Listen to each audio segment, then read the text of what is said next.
రాజ్యాంగాన్ని రచించినటువంటి committee chairman అయినటువంటి బాబాసాహెబ్ అంబేద్కర్ గారు వాళ్ళ టీం అందరు కూడా ఆ రోజు ఉన్నటువంటి మన రాజగోపాల్ గారిని గవర్నర్ సో ఆయనకు సబ్మిట్ చేసినటువంటి ఈ రోజుకు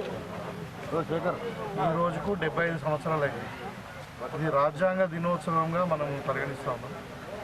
అంటే అంబేద్కర్ గారి ఆధ్వర్యంలో రాజ్యాంగ రచన కొరకు ఏదైతే కమిటీ చేసిండ్రో ఆ కమిటీ రాజ్యాంగాన్ని రచించి భారత ప్రభుత్వానికి అప్పచెప్పినటువంటి రోజు ఇది.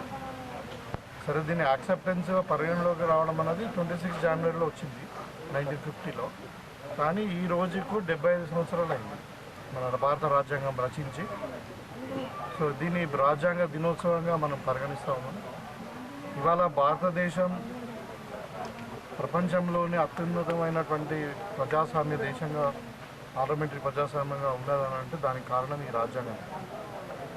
ఇవాళ భారత పౌరులందరూ కూడా స్వేచ్ఛ, ఫస్ట్ ఫ్రీడమ్ ఆఫ్ స్పీచ్ కానీ ఫండమెంటల్ రైట్స్ ఏదైతే ఉన్నాయో ప్రాథమిక హక్కులు అవన్నీ కూడా రాజ్యాంగంలో ఉన్నటువంటి ముఖ్య 3-4 అంశాలలో స్వేచ్ఛ ఒకటి, తర్వాత సమానత్వము, సమాన హక్కులు, సమాన అవకాశాలు, ఇవన్నీ కూడా ముందు చూపుతోని భారత రాజ్యాంగాన్ని రచించినటువంటి పెద్దలు బాబాసాహెబ్ అంబేద్కర్ గారి ఆశయాలతో ఇది ముడిపడినది. వారి ఆలోచన విధానంలో రాజ్యాంగం.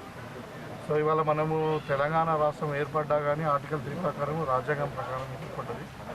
ఈ పార్లమెంటరీ వ్యవస్థలో మరి రాజ్యాంగాన్ని పరిరక్షించడం అన్నది ప్రధానంగా లక్ష్యం. మన ప్రతి ఒక్క పౌరుడు ఇవాళ మనము భారతదేశంలో గర్వంగా మనం జీవించగలుగుతూ ఉన్నాము.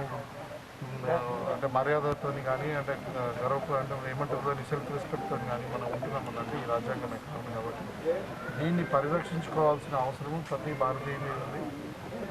కాబట్టి ఈరోజు భారత రాజ్యాంగ దినాన్ని మనం సెలబ్రేట్ చేసుకుంటూ ఈ పుస్తకాన్ని కూడా రిలీజ్ చేసి తెలుగులో అనుసంధానం ఉంది భారత రాజ్యాంగం.